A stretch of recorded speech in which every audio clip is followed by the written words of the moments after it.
Hello, friends. The Johnster Monster, episode 231 of Shadow and Flame of Magic, your premier Kitty Pride Lockheed and Magic podcast. Today we're going to review Dark Web issue 1, sometimes called Dusk, though I don't think anywhere here. And then we're going to spoil the heck out of X-Men Volume 730, Infernal Hulk 7, and then very quickly Generation X 23-4 and Psylocke Ninja 5. But first, the news. We got the X-Men 97 trailer that dropped for season 2 that starts in July. I was just gonna do a watch along here to tell you what cool things I saw. Starts off with Rogue in the future. Looks like it's a lot of Rogue and Kirk content, which I love. She's thinking about all the times her and Remy were together. It's only a minute and 58 seconds, so we'll see. Magneto's in the past. Oh no, Rogan Kerr in the past. There's Robot Tut, who's Kang, but we'll see if that turns out. There's a bunch of dead bodies, and I paused this, and then I did not see any distinct characters. But we will get this. Oh, Magneto has a beard. Bishop's in the past. Apocalypse is there. Polaris showing up. She's in a picture with the original five X-Men and Xavier. Where's Mimic? And then there's also a picture next to that one of Polaris, Jean, and Storm. Because if there was supposed to be a trinity of incredible, strong, great female X-Men, Polaris, Jean, and Storm is a pretty great list. And not just because first three counts, but still, like, hey. Morphin and Logan are hanging out. Jean has telepathic claws, putting them in front of Cyclops' face, which seems unnecessary. Sunspot's in his 90s outfit. Jubilee's there. He wants to bring the X-Men back to the 90s, which is just a funny little comment. Teen Cable, Adult Cable, Storm in a ponytail era. Colossus holding, who at first I thought was a blonde or a green-haired gal, but this is pretty much Ileana's death, which is unfortunate. I guess spoilers for X-Men 97 Season 2 trailer. Hopefully you've seen it already. Exodus, Danger's there. Cable waxing his gun. I was gonna, we get a grave site or an altar of all the people we've lost. Ileana's the biggest picture on there, so that makes me sad. Meryl's dead, and spoilers, it's been a very tough week for Meryl. Um, I don't think we recognize anyone else here, but Magic being dead, Meryl being dead, Colossus in an acolyte outfit. Oh yeah, Rogue's in the present day of Sunspot, so oh and Nightcrawler. Jubilee's let her hair grow out. Diana T-Rex. Morph turn into Now it's going too fast. Morph turn into Deadpool, which is cool. They look like there's a brood. Which if there's a brood, maybe Lockheed. Um Polaris in her 90s outfit. Emma's there. Rachel's or Jean's letting her hair out. Archangel's there. Psylocke was there. This scene. All the X-Men reunite, so spoilers on that. July 1st, everyone. They're back, baby. Or bub, depending on how you like to address people. So we finally get to Dark Web, our summer event. Well, I think we're gonna pause it right next week as Masters of the Universe comes out next weekend, and I actually own a Masters of the Universe in my collection, so what a fun way to just pause it and extend the event for one more go around. We'll figure it out. great cover here. This came out um, February 2023. It's brought to us by the creative team of Zeb Wells, the writer. Oh yeah, Dark Web Dusk. Um, Artist Adam Kubert, colorist Frank Martin, letter VC's Joe Caramagna, color. Oh, and I got the cover by Adam Kubert. It looks like. Oh, that's definitely Adam Cooper. And then there's Spider-Man, Jean, and Cyclops up top of Magic, and then below them, the flip side, which is cute, of Shazam, Madeline Pryor being Magic's counter, and then just Venom representing both Jean and Scott, which I get. And we get a little prelude here of Ben Reilly, the clone of Peter Parker, aka Spider-Man. Madeline Pryor's the clone of Jean Grey, aka Marvel Girl, the X-Men. Their long and storied history's fate has not been kind. Alone, they're not the most screwed over clones in the universe, but together, Shazam and the Goblin Queen have their revenge as they ensnare New York City into their dark web. Dusk. I guess that isn't where it works. And the issue opens up with Ben and his gal, um, Janine. And I loved Ben Reilly. I don't love this era for Ben, but every so often he has some good eras. Um, and then he comes across Mary Jane and Peter gives him a hard time for being a clone and how everything that he has is because of Peter.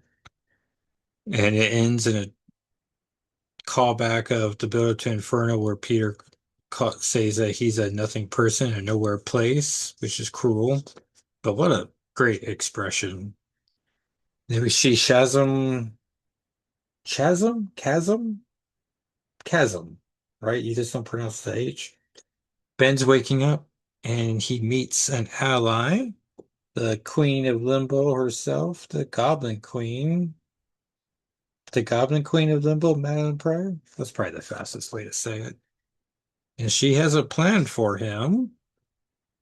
And we get an awesome image of Shazam and the Goblin Queen, the greatest clones in history. I know 90s Superboy would probably be like, what about me? But I'm like, well, what about him? Then we see the coffee bean December 13th, the late Harry Osborn's birthday. So 3 days before Walker's birthday is Harry Osborn's birthday. And just the Spider-Man cast of characters is hanging out. Norman's outside. Wonder if he's invited in. He is invited in, so I guess that makes it easy. And we see Madeline giving Shazam a tour of Limbo. Stanley had recently passed. Still crazy to me that Steve Ditko and passed and Stan Lee did like weeks later. Like, all right. And then they come across Venom, who wants Madame Pryor's help to locate his son. Then we get to the X-Men, and the team consists of Scott and Jean, Scott's brother Havoc, his best friend Magic, and then Iceman and Firestar, who are amazing friends. And so they're just out Christmas shopping, which is very cute. And Magic's only in this for like 4 panels, so we will definitely be doing a Sunday pure magic post. But on my socials of JackalsIII on TikTok and YouTube, and on Instagram will be the podcast, S&FwM. Probably do just the pure images on Blue Sky S&FwM. Which, hey, everyone joining us from Instagram, thanks so much for all the latest followers. Always nice to see a community building there. Magic sees a weird little nutcracker. It turns out the nutcracker is very real. And so we are getting a little taste of a sequel of Inferno.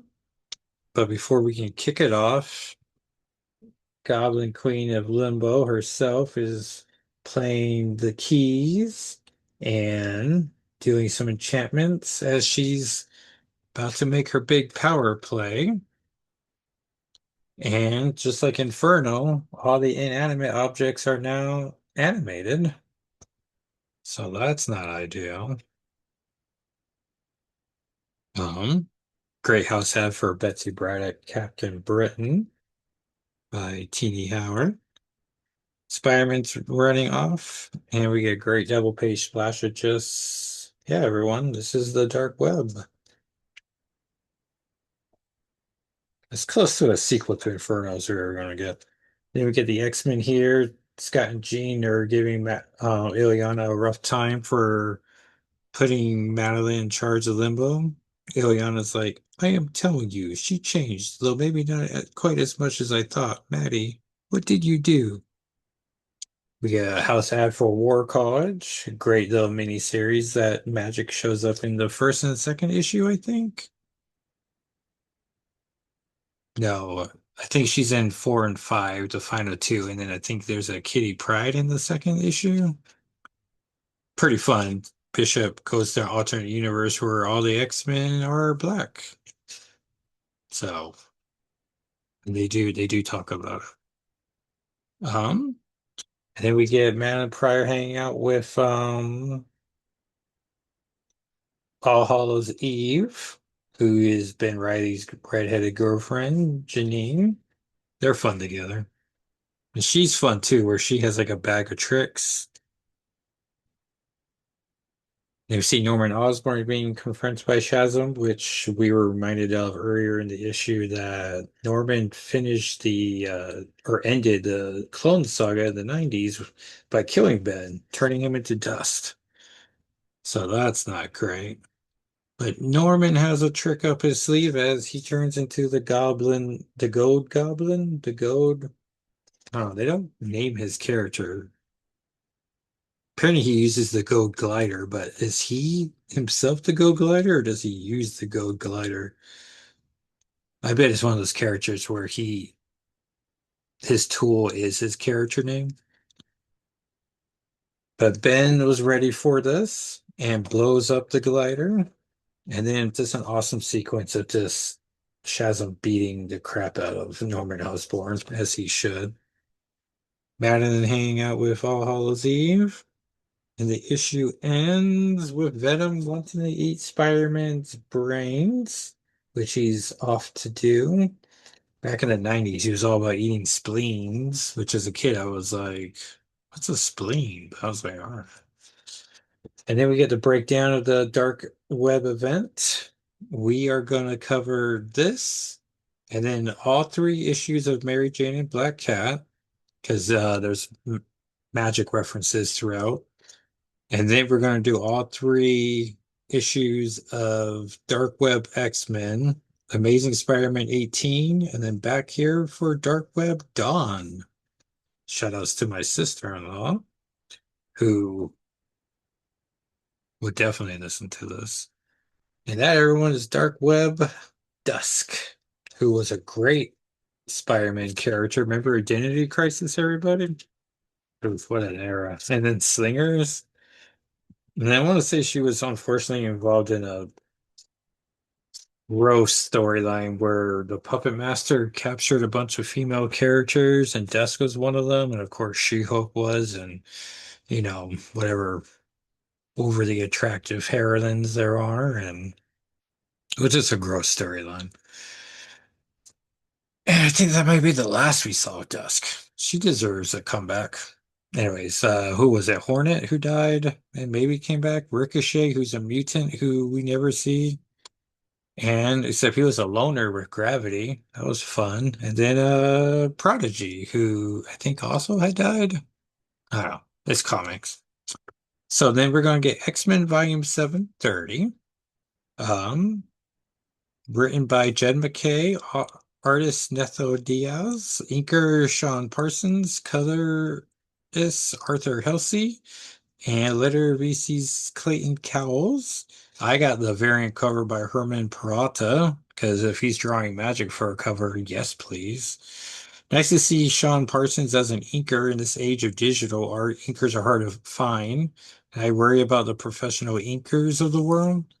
Danger's room, Maxime Danger's congratulating everyone for how easy they killed the X-Men. Be nice if Colton C. Colton would do his part to get Quentin Quire and Oya to kill the Flatskins of Moro, Alaska, but he's sure that'll be happening soon. I just love the Psylocke butterfly effect that we see. Things are not going to go well for Danger. The factory in Moro, Alaska, Magneto's talking to Ben and Amelia. He needs to ride to town. Oh, how far the mighty have fallen. She can't drive a stick, so Ben has to take him. Quentin's simply losing it as he can't find any trace of Glob Herman's shooter. One would think he'll figure it out, but instead of not finding the shooter, he wants to hurt everyone who's hiding the shooter. Deep in the Gulf of Alaska, nice to see how tangled Magic and the X-Men are. We enter X-Men's Beast's cyber mindscape. If the AI was looking to feed on data, he was all the data that it needs. Magneto has entered Quentin's mindscape. We all learn a very valuable lesson that we look at an entire group of people and declare them fit for punishment. That isn't right. Quentin finally calms down. 70s Beast teaches the AI the values of life, dignity, freedom, safety, and respect. You know, the classic teach AI about humanity plot. Diaz finds a clever way to draw Weapon X for a panel, so this page should still resell nicely. Oya isn't thrilled with Magneto's interference. He's a Nazi hunter, so they need to still hunt for the shooter. He's all for hunting the right person. A bit of a cop-out that Quentin has erased everyone's memory of him burning through the city's minds and memories, but honestly, what would that story follow be with this? Quentin publicly apologizing? Actually, maybe that would have been nice for a page. Just in case us readers are concerned, the X-Men are losing a full day to this exercise. It's most likely only minutes that are passing. 70s Beast poses an exam question. Is the AI a weapon or a person? Danger's room. I love Maxine referencing her own psych file and she doesn't handle disappointment well. Before she can kill Colton, Psylocke, Zorn, and Greycrow enter the room. I love Greycrow stating the room's guns like him more than Maxine, so the room's auto defenses are not going to work. Like a boss, Maxine teleports away. This exercise was a real waste. Which is what I always say if you are a villain and you must know the X-Men are going to win in the end, the best you can do is try to hurt them very badly or get all their personal goals done by mid-plot, as once the X-Men come together, they clean up pretty quickly after that. Psylocke is going to teach Maxine Goons a real lesson in empathy the hard way. The AI ship comes to the surface. I love Magic stretching out. She's so real and was very cramped. Scott is a delight here. The Tantum Twins is such a silly name for Magic and Juggernaut, who I simply adore together as besties. 70s Beast should know Cyclops always has a plan, but he missed out on the Utopia era, an era I like. And Cyclops doesn't just have 26 plans, he has all the plans. Soren's taking care of Glob. I love so much seeing Ileana eat and taking care of herself. Juggernaut and her are eating the biggest sandwiches of all time. Poor Animalia, she isn't getting far of 70s beasts, unless those are bedroom eyes, but they look more sad to me. And the epilogue in the military housing location redacted, such a fun visual gag. The residence of Frank Bonahan, director one. Such a cool image of the field team confronting Bonahan. Cyclops tells Bohan that he knows that he put Maxine up to this, but Bohan has full deniability. This is his final warning. Psylocke will end him next time. This is a threat. Magic teleports the team away at issue's end. Next arc, the science team investigates a Cerebro alert. The science team consists of 70s Beast, Animalia, Magneto, Zorn, and Ben. A nice little arc before we ramp up to DNX. So we have Infernal. I feel like we should have musical cues between segments. Like,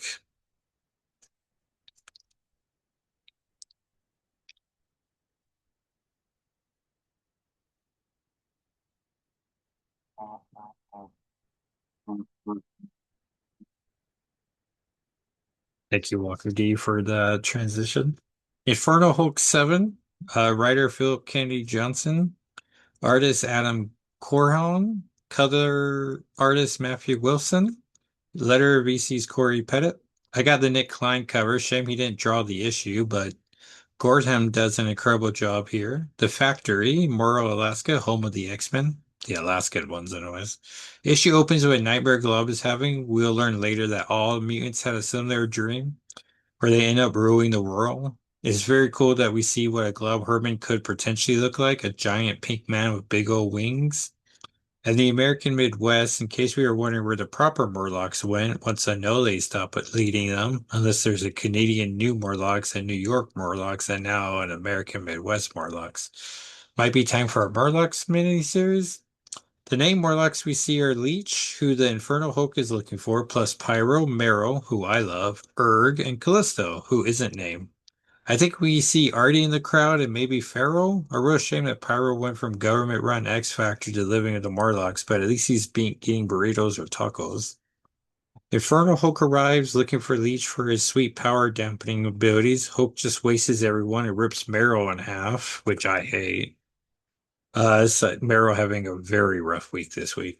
Cyclops has summoned all the mutants. I like how this is portrayed with the people in the actual room properly colored and everyone else appears like a hologram or a telepathic image. I like how everyone's standing with their team except for Jubilee, but that seems to be for staging purposes. I guess the outliers were not invited to this meeting. 70s Beast informs us that Inferno Hulk apparently has the ability to control a sizable portion of the mutant population. I imagine the nameless mutants. I love how freaked out Kitty Pryde looks in the top hat on this page. The last time Kitty had a true interaction with the Hulk, it was during Jerry Duggan's run, Volume 3-9, where if we needed her to remove a cancer cell from his brain, Magic was there too, willing to teleport Hulk into space. It is such an incredible issue. Mark Bagley was the main artist for the issue. 70s Beast has been doing his research. Maybe he's on the Avengers update. Inferno Hulk is the father of horrors, so this is completely different Hulk than anyone's used to. This all seems too much for Glob, and he excuses himself. Louisiana, Logan and Jubilee head off to confront Hulk. I wonder what Jubilee's scenario was. Did she rule by acid fireworks? That night in Alaska, I have had this thought before about how someone should just use Leech this way to dampen the X-Men and win the day. The X-Men are gathered to keep talking about the Hulk situation, the Green situation.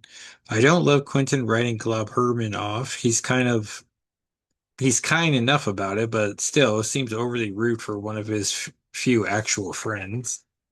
I really do like Quentin's comment about Hulk seeking his own horsemen, as that's what overpowered villains do. They seek out X-Men to be their top henchmutants. That's very genre savvy. Savvy? Savvy? Savvy.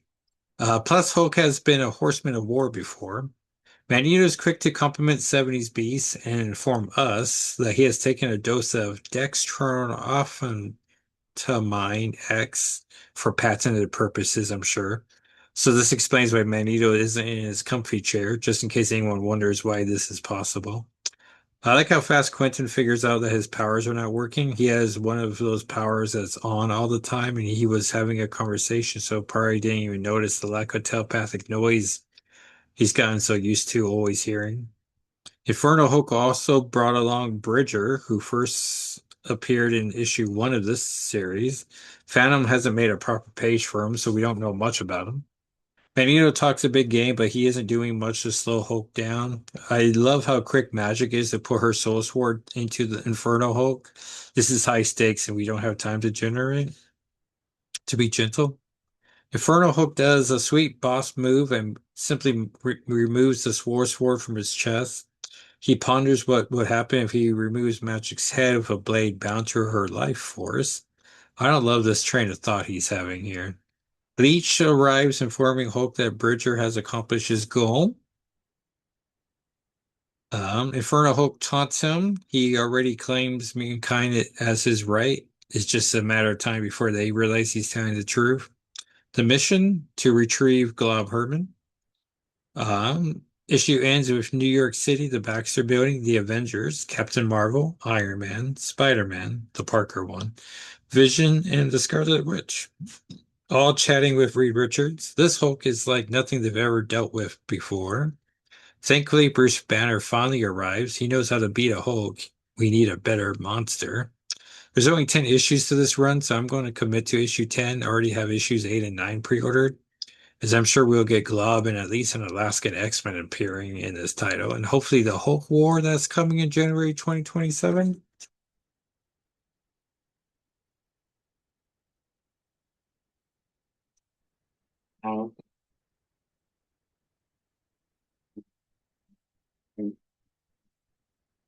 So Generation X-23-4, Marco Rena takes over the art duties from Giacomo Comagni. Rest in peace. Laura and X Infinite are on Gabby's blood trail. They get to the new bigger facility. Infinite tells Laura he will take care of the defenses, which he does. Turns out he was the one who reported everyone as he wanted to move up to a bigger location. Laura is taken down by all of the Laura robots in Infinite, but don't fret, X-80, the one who opens portals from different times and alternate Earths, arrives. She died in the first issue, so this is a very pleasant surprise. Maybe we'll get more Shadow of Apocalypse Shadowcat now. X-92, the mute gal with the ability to open transportation portals, is kept safe in the parking lot. And yeah, and I think issue 7 was in the solicitation, so this is just an ongoing now, which is nice. And then Psylocke Ninja 5, Psylocke and Elektra team up, take down the bad guy, and rescue Jubilee. Like, all right. Logan shows up at the end as well. And that was this week's comics, which, no, I said we were going to spoil it, so I think we're okay. Next week is going to be a big episode as we have Uncanny X-Men Volume 629. What if Uncanny X-Men won if Scott didn't leave Madeline Pryor? X-Men 97 Season 2 Issue 1, which does show the Forge here X-Men Bank of Mutants. So I need to get that issue there for the Kitty Pryde on the screen and Magic. Cyclops Volume 4 or 5, Godzilla Infinity War 5, which I believe is the finale before Godzilla conquers the multiverse. Iron Man 6, It's Jeff New Week 1, Just Spectacular Collection, which is the J.S. Campbell, um, J. Scott Campbell variant cover collection. So I got that for the Magic cover. X-Men of Apocalypse 4, which seems like forever since issue 3 came out. Storm, Earth's Mightiest Mutant 5, and Wade Wilson, Deadpool 5. So we should cover the bulk of those, I imagine. In the top X comics of 2026, we have updated the list. Number 1, Magic Colossus 4, X-Men United 1 for Marigold, 3, Moonstar 3, 4, Avengers Volume 9 34 with that Kitty Pryde, 5, Generation X-23 1 for Age of Apocalypse Shadowcat. At number 6, Infernal Hulk 7 for having Kitty, uh, and Magic, and being a great issue. 7, Sorcerer Supreme 3, 8, X-Men Volume 728, Uncanny X-Men Volume 628, and Wolverine Volume 817 rounds out the list at 10. And that, everyone, was Shadow and Playing with Magic 213, no, 231. Got my numbers composed there. Transpose? Yeah, transpose. So thank you everyone for listening, or if you're one of our YouTube friends watching. You can follow me on socials at JackalsIII and the podcast at S&FwM. Um, and